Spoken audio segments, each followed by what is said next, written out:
All right, we are up and running. Jewish values. Everybody loves talking about Jewish values. We have to preserve Jewish values. We have to promote Jewish values. We have to teach Jewish values. What are these values that we're talking about? Okay, the value of Torah. That's it? You mean justice? Okay, peace, hold on, justice. Peace. Righteousness. Righteousness. Righteousness. Pardon for misspelling. I make no claims on accuracy for that. Hereditary. What? Holiness.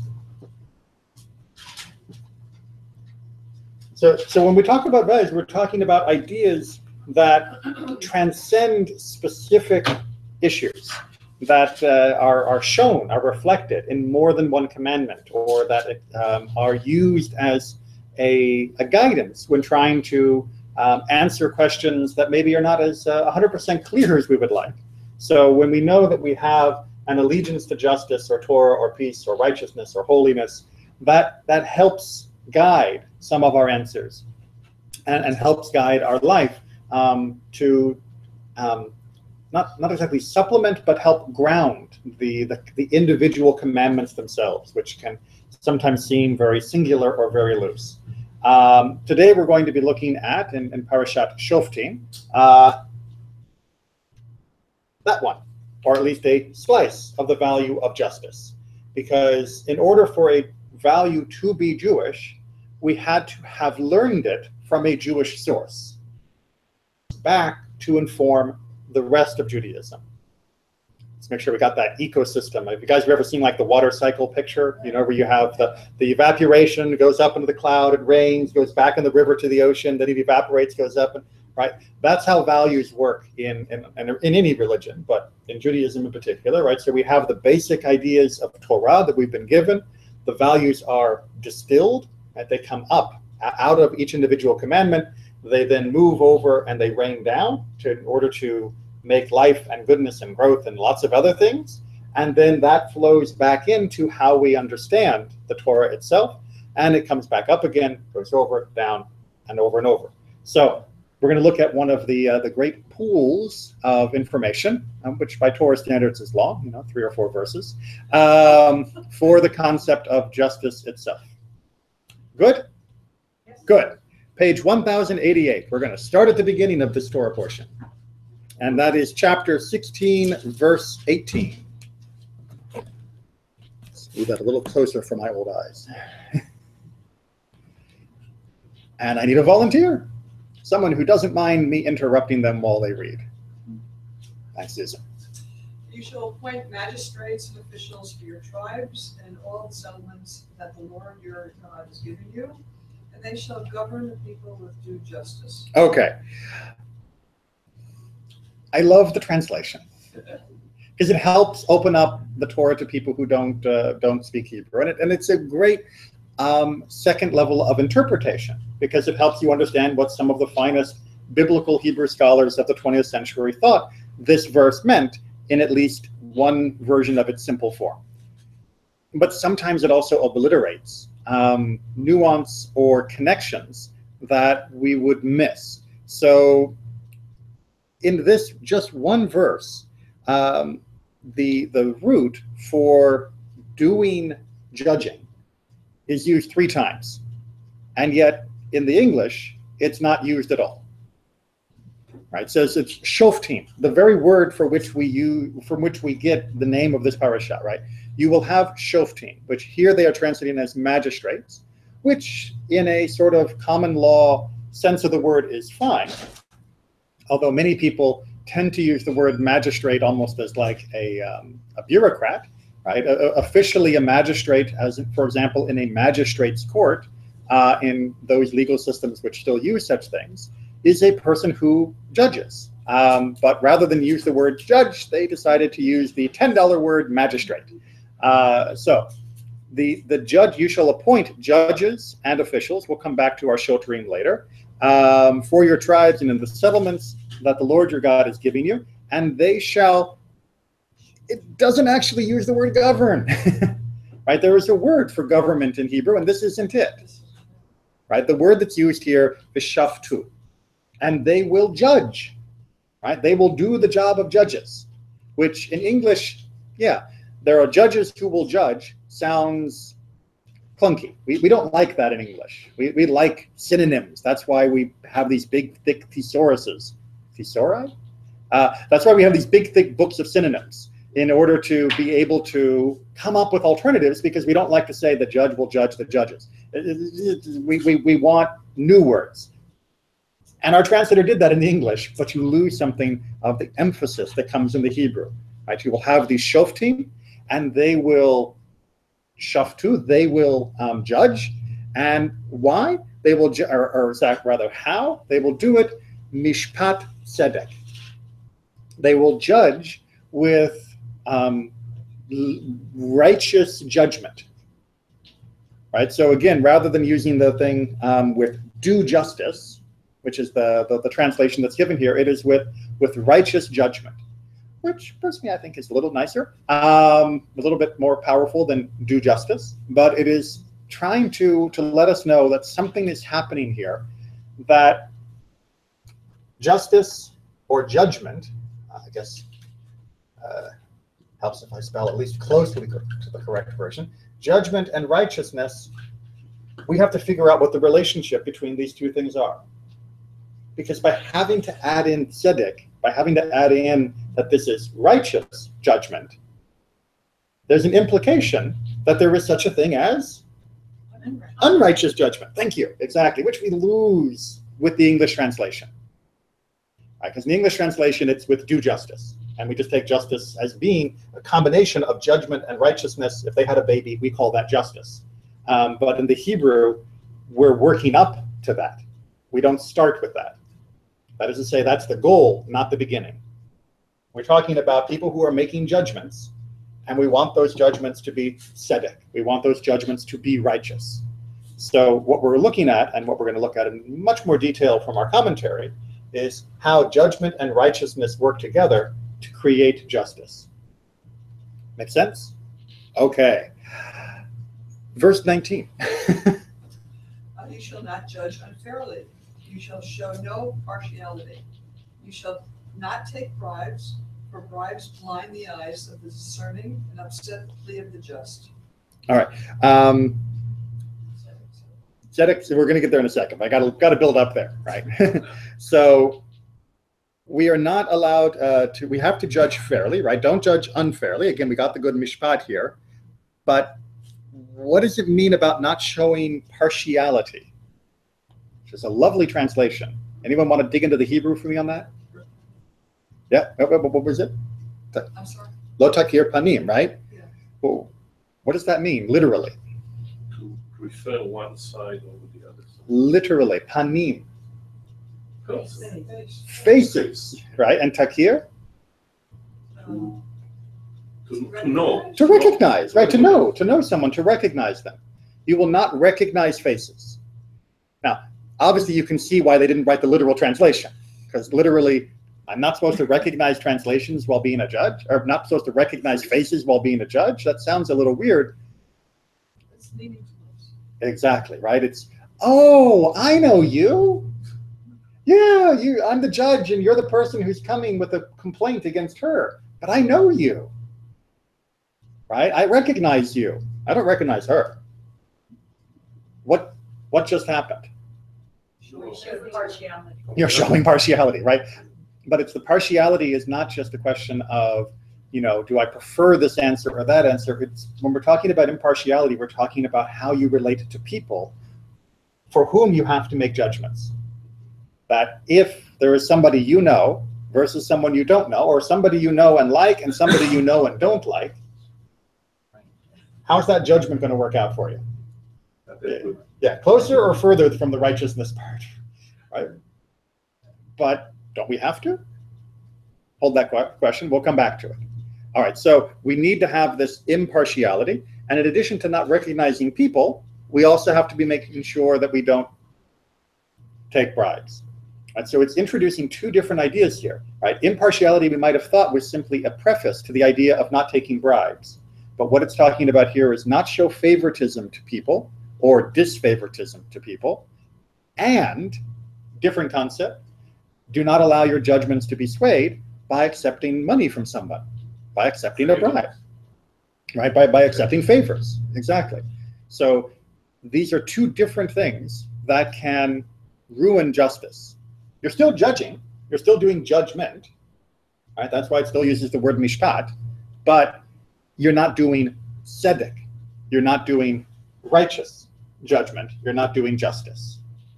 And so instead, we need to make sure, because all of those things are going to poke your eyes out, right? If you're showing favoritism to people you recognize, you are poking out the eyes of justice. They are blinding you to what needs to be done, which is why we get the emphasis hitting on verse 20, finally. Justice, justice shall you pursue, that you may thrive and occupy the land that the Lord your God is giving you. Okay. Justice, justice. Tzedek, tzedek tirdof. And pursuing it. It's a chase. Right? Judgment is easy, right? Mishpat is easy. Laying down the law. Right? If two people come to me and say, he owes me $50, I don't even have to hear the case. I can just say, agreed, pay him. Right? That's judgment. Judgment means making a decision. I can make bad decisions very easily. I can make poorly informed decisions very easily. That is not tzedek. That is not righteousness together with justice, judgment. That is not justice. Because tzedek has to be pursued. That takes effort and difficulty to both get to the right answer and to avoid the wrong answer because of the things that were mentioned in that previous verse of favoritism, of bribes, of looking for helping, the friends and all of these other issues. Justice doesn't come easy. Only judgment does. That tirdo is rodef? Yes, exactly. So that's the same root. And rodef means, Rodef literally means a pursuer. a pursuer. Okay. Right, a person who I see pursues. that in synagogue names. Exactly. You'll see many synagogues that are called Rodef Shalom. Yeah. Is the most classic name, which means the pursuer of peace, the person who is seeking peace, a seeker of peace. And Rodef Tzedek is a person who's pursuing righteousness, pursuing justice. And Rodef is also used as a technical legal term when dealing with self-defense laws. That if I see someone pursuing another person, I can stop the pursuer, even at the cost of the pursuer's life.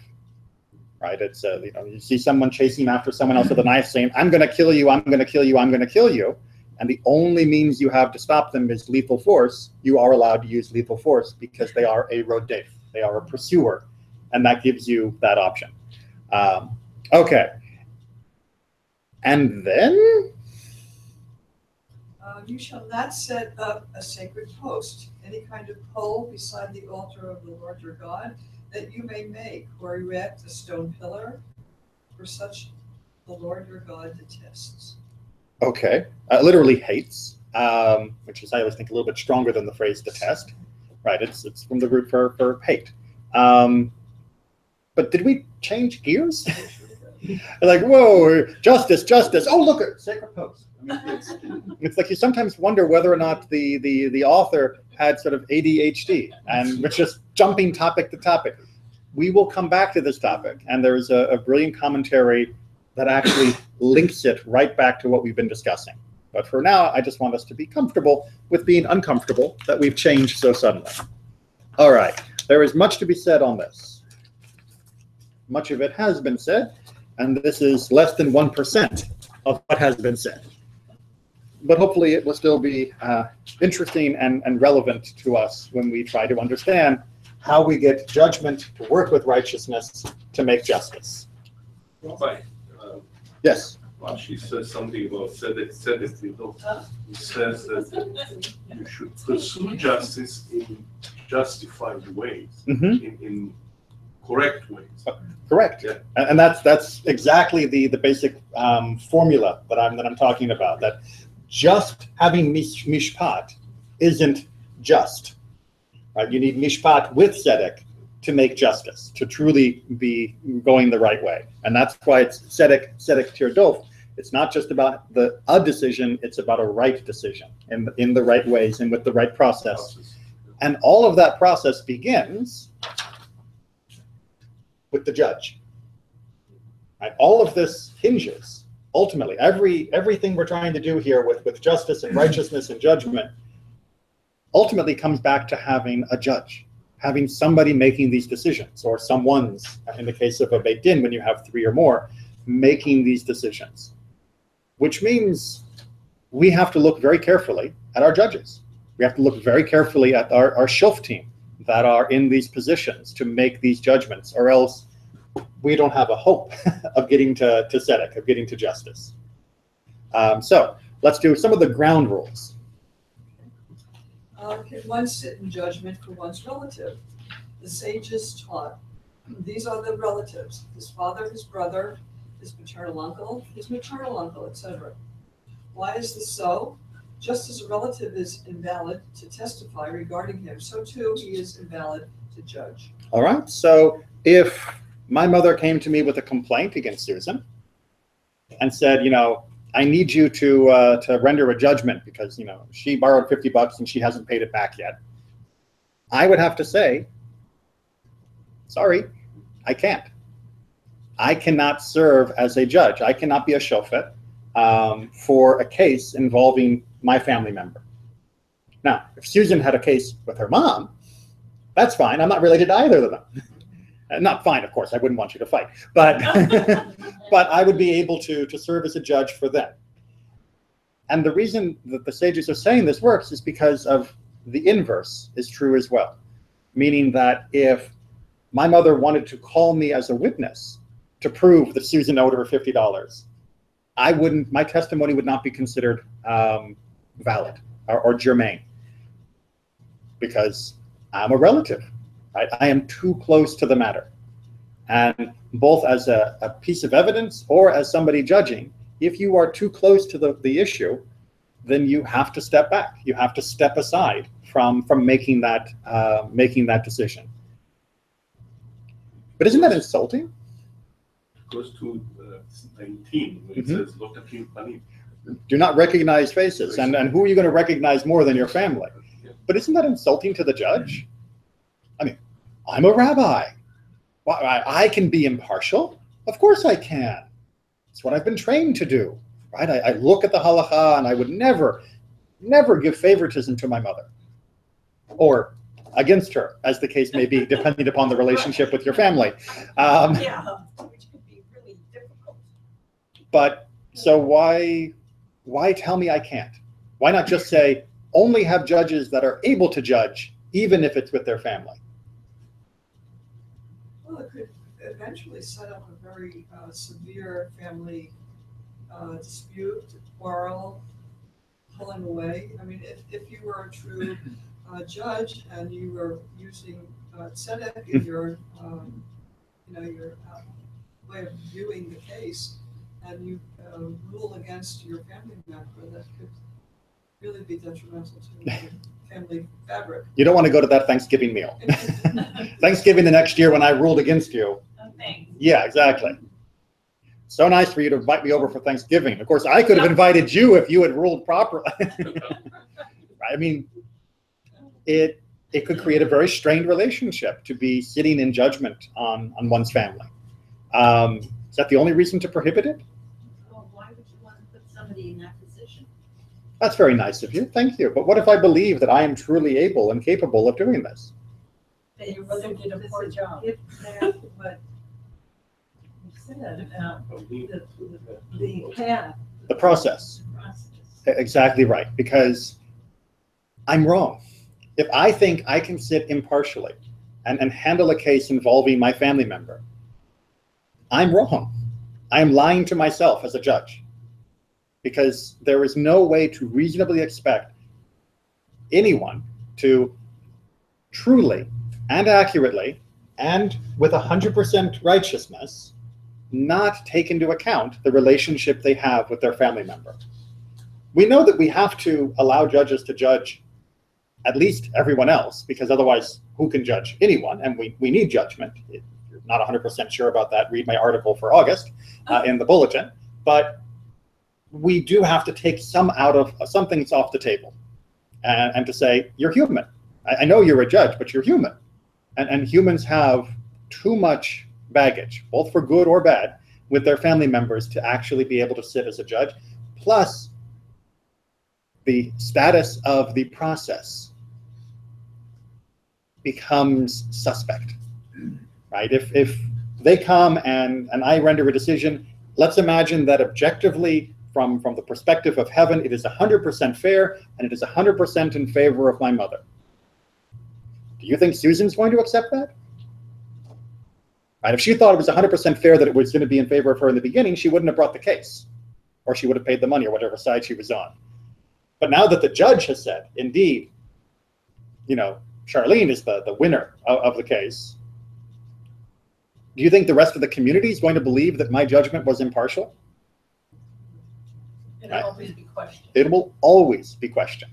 And once you question my judgment on this, when there's a case between Susan and Yerach, why would they trust my judgment? If I wasn't fair here, why would I be fair there? So you have to know the limits of where you can judge in a way that will not become stigmatized in order to ensure that you can judge everything else that needs to be done.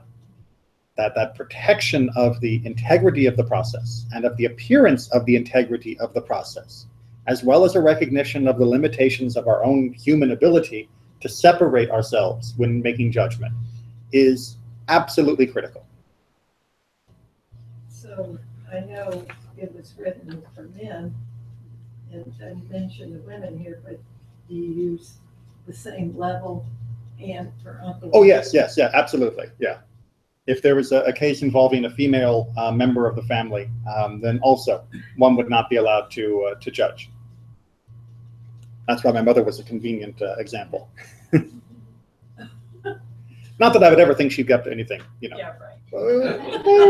It is important to remember, not everyone who appears before the judge is a criminal. There can be legitimate disputes of, I think I owe him, I think she owes me $50, and I think I don't owe you $50 because of some strange loaning business transaction. The dog ran away with the remote control. There's all sorts of ways that reasonable people who are not lying, who are not, bad people, can have a very serious disagreement that they cannot compromise over and need to come for judgment. So just because someone's in the court, Judaism doesn't look down on them. Okay, onward. Rabbi Shimon ben Gamliel said, "Do not mock the law, for it is one of the three legs of the world." All right, well, why is Rabbi Shimon ben Gamliel bringing this additional teaching right after the paragraph we read?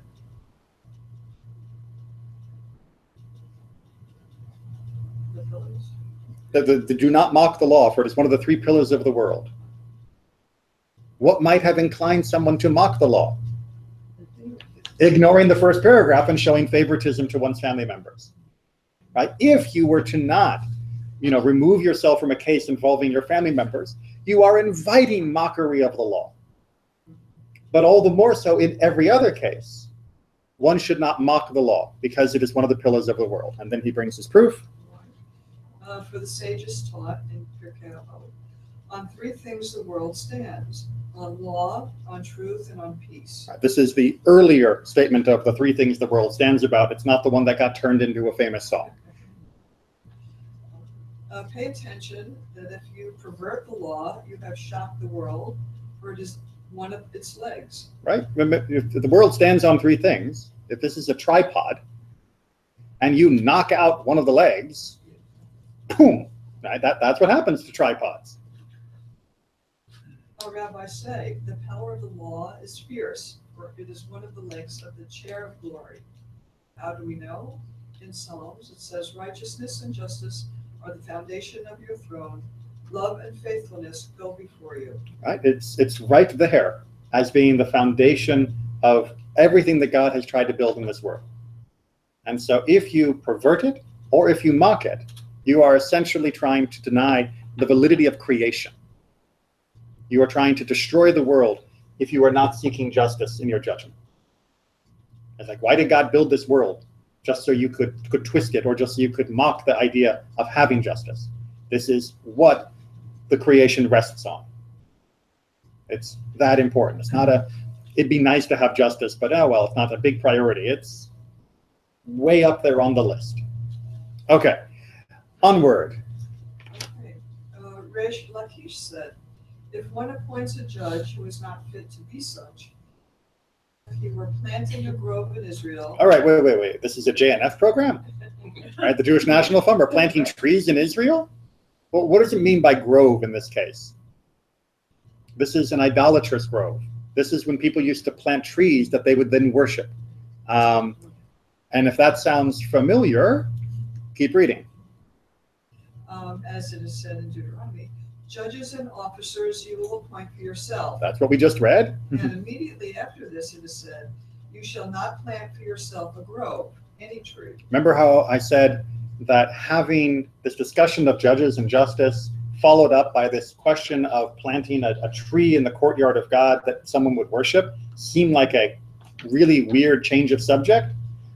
Not so, says the Talmud, right? Reish Lakish says those actually go right together, because if you appoint a bad judge, if you plant him on the bench, so to speak, it is exactly the same as if you were planting an idol in the courtyard of God. Right? It is just as destructive and just as against Torah. And justice is not an afterthought. It's not as though worshiping God is one thing and pursuing justice is something to do in your spare time.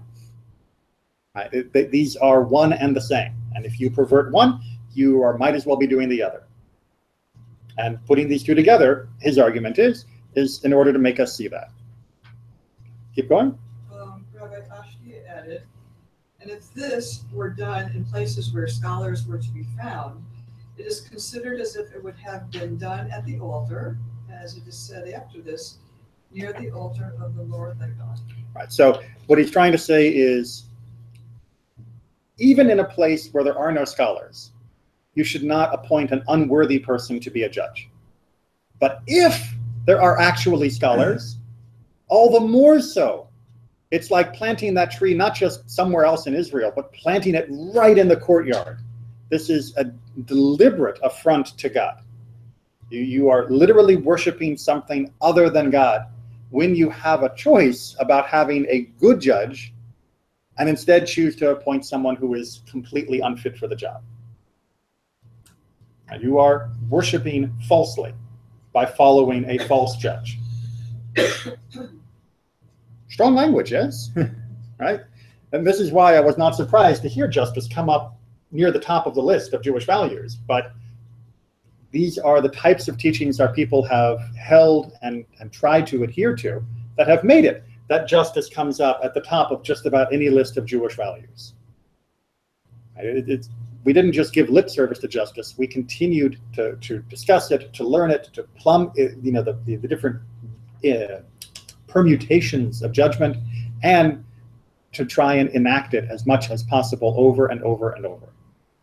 Okay, a little bit more.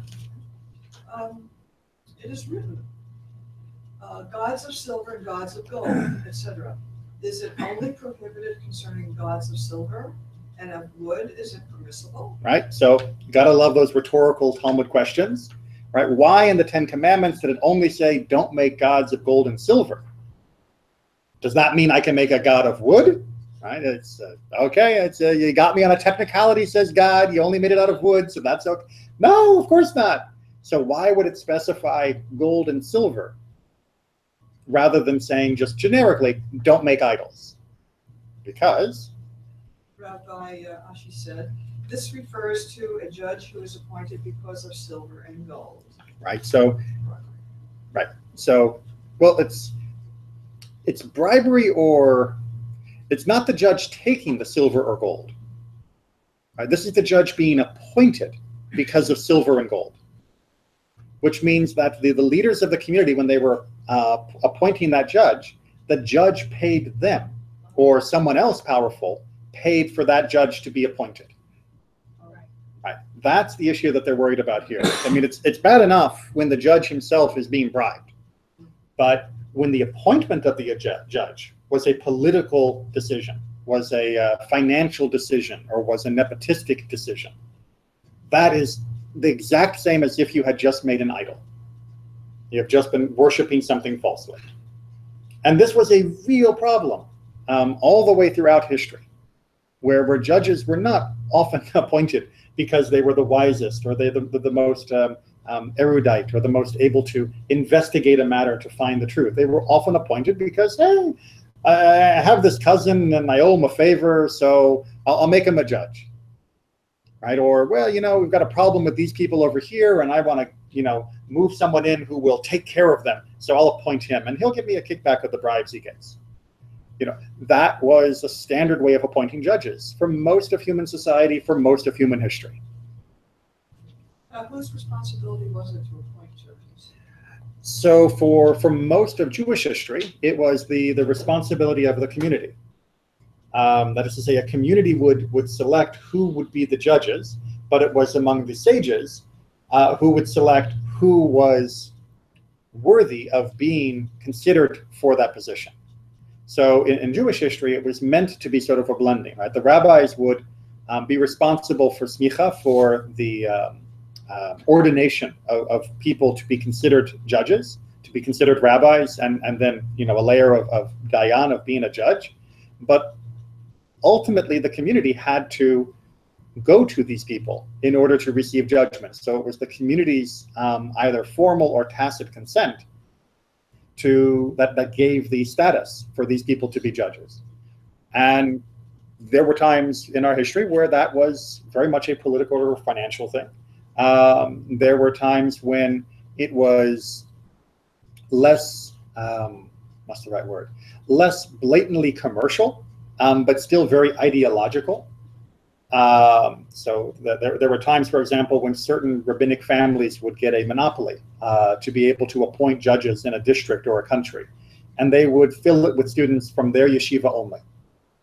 That way, their view would be the only view in the countryside. Now, they did that not just to give work to their students, although that didn't hurt, but they also did that in order to spread their ideology to the expense of their opponents.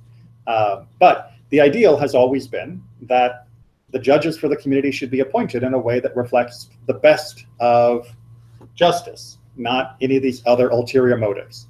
So you have bribery on the back end, and you have, or is that the front end? And you have the appointment for money on the other end. Front end, back end? Anyway, you get the picture, right? You can distort the whole system with money on either the appointment or the direct bribing of the judge. Okay, onward. Remember I told you we were gonna come back to this this weird question. Actually, I think I just skipped myself. You know, this is, remember I said the Shoftim. What are we going to do about these Shoftim guys? Yes, this is the text. Rabbi Elazar said, if there is no law officer, there is no judge. Right? So why does it say that you have to have Shoftim and Shoftim? Why is it that you have to have judges and these officials, which he's translating as law officer? Because if you don't have the law officers, if you don't have the Shoftim, you don't have judges. And he's going to explain himself. How so? When someone is found by a court to have a legal obligation to his companion, if there is no law officer who will collect from him when he withdraws from the judges, there is no power in the hands of the judge to do anything to him. Right? Right? If you don't have the sheriff, if you don't have the bailiff, then the judge is just some guy, or in Jewish cases, some guys, making the decision. You owe her $50. And you say, so what? But if I got a big guy at the door, and you know you can't walk past him without giving the $50, then my decision sticks. Right? You need to have enforcement. Right? Judgment alone isn't enough. Judgment with righteousness, which creates justice, is still incomplete without enforceability. If you don't enforce a righteous decision, then you don't actually have justice. Justice is not just a ethereal idea. It has to be put into practice. So you can have all the best laws in the books, you can have all the best judges on the bench, and you can have all the best cases handled with the most perfect process. But if, as soon as the trial is done, nothing happens, then you don't actually have justice. You have not implemented that which God actually wants us to implement. You don't have justice. And this has been a major issue in American law since the founding of our country. Andrew Jackson very famously told the Supreme Court to go where the sun don't shine when he didn't like their decision. There have been other cases, for example, with desegregation, where many parts of our country said, I don't care that the Supreme Court said that we're going to desegregate. Not here, not in my town, not in my high school. And the federal government had to send troops in to enforce what the Supreme Court had done. If the federal government had not done so, there would have been no justice. Because no matter what the Supreme Court said, it wasn't being implemented. And if it's not implemented, then you don't have justice. Justice is on the ground level of life. It's not floating up in the courts. Yeah, were you gonna? It's empty. It's empty. It's empty judgment. I mean, it's nice that they come to a right decision. Ultimately, you have to do something with that decision, and if you don't, then it's not justice. Things have to reach the ground level, or else. I mean, that's where justice lives. It doesn't just live in law books. It doesn't live in the courts. Justice lives on the ground, and if it doesn't reach the ground, we failed. A little bit more? If, however, there is a law officer, he extracts compliance from him. Then Gadad said, if it had not been for the law enforcing office of Yoav, David would not have enforced justice. Right, So, David gets all the good press. Right, David is the wise king, and David is righteous, and David writes these psalms, and he does wonderful things. He also makes a lot of mistakes. That's another issue. But in general, he gets good marks for being a good king. But without Yoav, so much easier in the Hebrew. Without Yoav, without his enforcer, without his general, big deal. Sit in your castle and make all the promulgations you want. You need someone to go out and actually enforce it. That's what justice is. All right, and then he gives the proof. And so Yoav said, I was a father to the poor. I broke the jaws of the evildoer. Well, Yoav didn't say that. Well, it's interpreted as Yoav saying that in the Psalms, but it's not like a quote per se. But the idea being that in order to do right for those in need, sometimes you're going to have to break the jaw of the evildoer. That there's an enforcement element to justice. Justice is not self-perpetuating. It's not like was it Socrates or Aristotle who said, to know the good is to do the good? Yeah, you can know the good and still do bad unless there's someone ready to help those people who need a little extra guidance to actually do what's right when the judgment has been made. That level of coercion is an essential element of justice. It is not self-evident to 100% of the population. Thankfully, justice is usually self-evident to most of a population, which is why we don't have police standing on every corner with big sticks. But you do need at least the occasional threat of a big stick to make sure justice is done. All right, onward. Even though every individual commandment stands on its own, nevertheless, conjecture may be offered concerned their ordering and juxtaposition. Accordingly, the reason for now bringing in the passage on Judges may be... All right, pause. Maybe. Nobody complained when I said we're in chapter 16, verse 18. That's the start of Parashat Shoftim. But chapter 16, verse 18, that's the middle of a chapter. Right? Well, why are we starting here? We're starting here because this is where traditionally the parasha starts. But what comes right before this parasha is not the Haftarah, as it is printed in our books, but is the rest of chapter 16. And that particular part of chapter 16 is talking about the pilgrimage festivals, about going to Jerusalem. And Ibn Ezra is saying, just as Reish Lakish wanted to know why the planting of the tree came right after the discussion of Judges, why did going to Jerusalem for the Chagim come before describing the appointment of judges? Right? What's the connection that's happening here thematically between these different sections? And here's his explanation. Although you go 3 times a year to see the Kohanim who serve in the sanctuary, there to ask them questions about our statutes and laws, you still do not fulfill your duty unless you have judges in each of your city gates.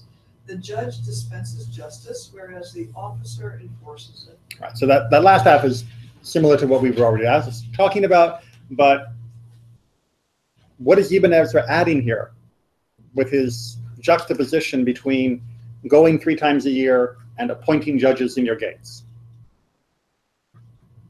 Seeking Torah. Hmm? It's seeking Torah.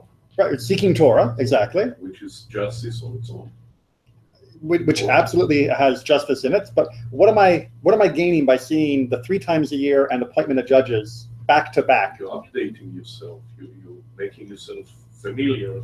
All right, so we have to go to Jerusalem 3 times a year because that's where we're going to not only celebrate our festivals, but we'll learn more Torah, more laws, more judgments. If the Grand Sanhedrin has made an enactment, we'll be updated there. You know, we'll get the new app.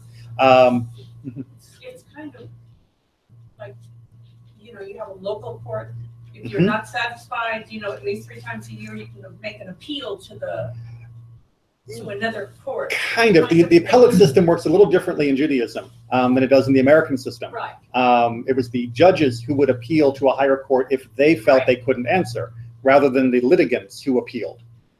But the basic idea that you have there is absolutely right, that you have this local level, that Jerusalem justice isn't enough. Justice 3 times a year is not enough. Right? And if you have to go to Jerusalem whenever you need justice, right, you need to be able to go to your town to get judgment, not get on a bus and go all the way to Jerusalem. That justice happens again at the ground level, at the local level. And if it's not happening there, going 3 times a year to Jerusalem isn't going to cut it. Make sense? Good. Weiter. Rabbi Eliezer says, in a place where there is justice, there is no judge. In a place where there is no justice, there is a judge. Now, what is this?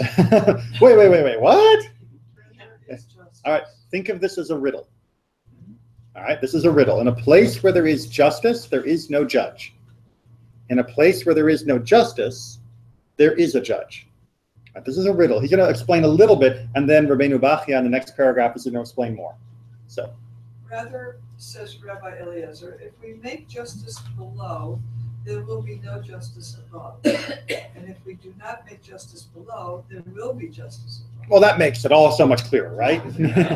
Right, so can we all agree this midrash is hard to get our head around? Right, it's a little confusing, right? If we have justice here, there'll be no justice in heaven, but if there is no justice here, there will be justice in heaven. Right, we'd rather have it here. Hold on to that thought. All right, so Rabbeinu Bachya, thank God, explains it more clearly. Okay, the power of justice is great, seeing that as long as men sit in judgment, judging crime, God does not bother to sit alongside of them, but judges them by means of the attribute of mercy. Should the system of justice on earth become corrupt, the attribute of justice will judge mankind instead. We find an allusion to this in Devarim Rabbah above. When justice is not practiced on earth, God will have to exercise his vocation of being a judge. When man enacts justice, God is relieved of this duty. In appreciation of being relieved of this task, God judges mankind with the attribute of mercy. All right, so if you go back to the Midrash, from Devarim, in a place where there is justice, there is no judge, capital J, right? If we take care of justice, then God doesn't have to. And God's justice is stricter, right? God's justice can be harsher in our at least earthly feelings. And God has given us the job of justice. So if we're doing our job right, then God doesn't have to. But if we mess up, then God has to get up off the sofa. Right? It's like, okay, kids, you can go play in the backyard, but if I hear fighting, and when you hear that sliding glass door open, oh no, right? We did it wrong. That's what they're talking about. As long as we take care of justice, God will take care of us. But if we don't take care of justice, then God has to. And if God has to take care of justice, he's got less time for the taking care of us thing. He's got less time for the mercy. This is not literally, of course, talking about limitations of God's time. It's not like God has a time clock that he's punching. But the feeling is very true. And the reality of this, if you do a quick reality check, is very true. Societies that perpetuate and protect justice have much more time for the good of society, for art, for culture, for learning, for having enough to eat, for people to feel safe in their homes. And societies that don't take care of justice, they fall away from God's blessings. They fall into anarchy, chaos, and pain and suffering.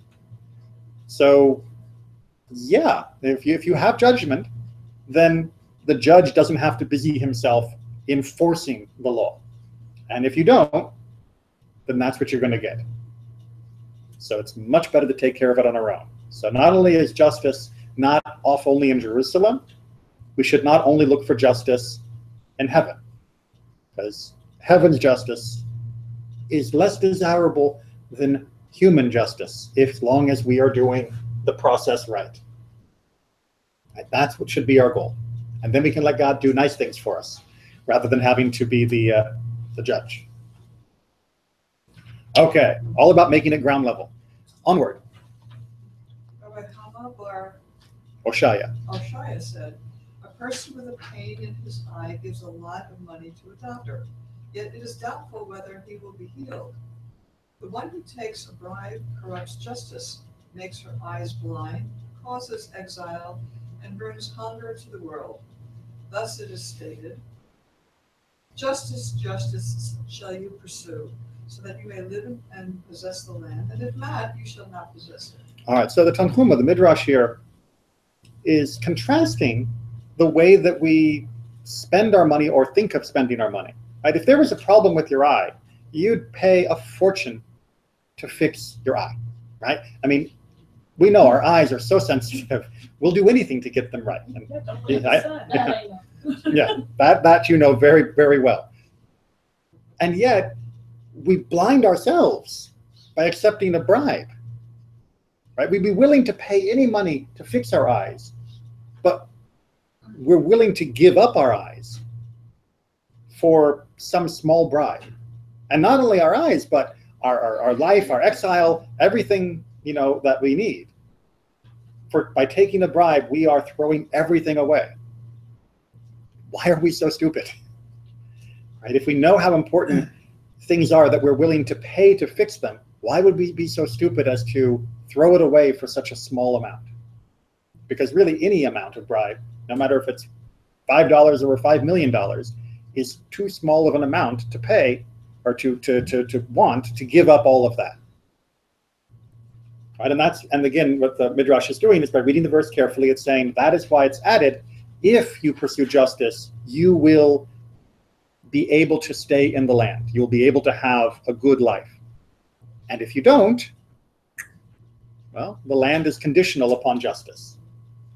All right, almost there. Rabbi Ishmael ben Elisha said, come and see how harmful a bribe is. One time a person came and brought me the first fruits of the sheep shearing. He also had a lawsuit before the judge, so I stood to one side. Now I said to myself, if he pleads such and such before the judge, he will win the suit, for I was hoping for him to win. Even though he had only given me my due, and it was not a bribe, my heart was drawn to him every time I saw him. So Rabbi Ishmael ben Elisha was not the judge in the case, but he could see in himself, he reflected on himself, that he was feeling more favorable towards this person. Even though the person gave him what was his due, he still felt friendly, right? To go back to our recognizing of faces. It was, yeah, he's a good guy. He just gave me something nice. And he could feel in himself his judgment slipping, that he was already rooting for one side over the other. He was already figuring out how the guy could win by which arguments he should make. And he recognized, and thankfully wrote it down for the rest of us to learn from, that, wow, if I'd been the judge in that case, I would have totally messed it up. Just by that little thing, even though I had a right to what he gave me, it wasn't like he was bribing me. I was already going to be more favorable towards him. Now, this is why in Judaism, the laws of when a judge has to step back and recuse themselves from a case are extremely strict. That, in fact, he would have had to recuse himself if he was in this case. And certainly if he had received a gift or even a kindness, would have made a problem for a judge to be considered impartial in that case. And so, yes, we've had many different references for judges having to step back because of the appearance of impropriety. You know, it reminds me of, I mean, it's interesting to see how in tune to human nature, you know, and you fall one way or the other. It reminds me last week when you were talking about the Avodah Zarah and how giving someone whatever they need in the period before the would the idolatrous festival, themselves. And this is, it's another way of just looking at the same thing, that you can't divorce yourself from human emotion. Right. And if you give me something, I feel good. And it can be so subtle sometimes that we don't even notice it. There's been research, and you know, I haven't seen all the data, so I can't swear that it's 100% true, but I've seen it cited and quoted by many reputable sources, that when you're doing surveys and investigations, if you ask the person that you're about to ask to hold your coffee for a moment while you get your papers ready, and then you take it back from them, they will be more favorably inclined towards you. Just by that simple act of giving, even if they didn't drink it, even if they didn't get to keep it, even if they didn't benefit from it, just that human contact, that warmth, that extra little touch makes the person more favorable for what you're about to do. And that's, you know, the point of these studies is to actually see what happens with the coffee transfer, not to see what happens with the survey. And of course, if you were to ask anybody, did the fact that the person asked you to hold their coffee for a minute change the way you would have decided the answer, that the questions that they gave you? We would all say, no, of course not. What difference would it make whether I'm holding a coffee or not? But statistically, which doesn't mean everybody all the time, but statistically, enough people were moved that it was significant. That doing so deliberately makes a difference. I'm sure all of you have received letters from organizations asking for tzedakah. Many of organizations that you've probably never heard of or never supported in the past, and they'll often send you something. Right? They'll send you labels for your envelopes, or they'll send you a little calendar card, or they'll send you a bumper sticker or something. I even had one send me a nickel that was inside the envelope. Right. And the idea is that it doesn't work on everybody all the time, but a little incentive does change our biases. It does make us feel, well, I received something, I need to reciprocate. And over time, over a population, it pays off. And that is how subtle bribery can occur. You know, it's not a big deal when they're asking me for $10 to help some organization, but or to send a bouquet of flowers to a judge. But you might think, well, it's not a bribe, you know? Imagine if someone said, oh, Your Honor, you're looking very handsome today. It's not a bribe, right? It is inappropriate. Right? Justice has to be pursued that carefully because judgment needs the righteousness to get there. And little things can just be enough to change the course of justice. And when we do so, we might as well be worshiping idols. All right, and because we know this is so hard, every single day during the Amidah, 3 times a day, we ask for God to help us by having good judges. And so this is a prayer that's from the Amidah that's recited daily. Restore our judges as in the beginning, and our counselors as in the beginning times. Remove from us sorrow and groaning, and reign over us, you, O Lord, alone. And in loving kindness and mercy, justify us in judgment. Blessed are you, O Lord, the sovereign, who loves righteousness and judgment. Right? Tzedek u'mishpat. That's the idea. Put those two together, and we're doing okay. Thank you very much. Kain Yehi Ratzon indeed. Kain, may it be soon in our day.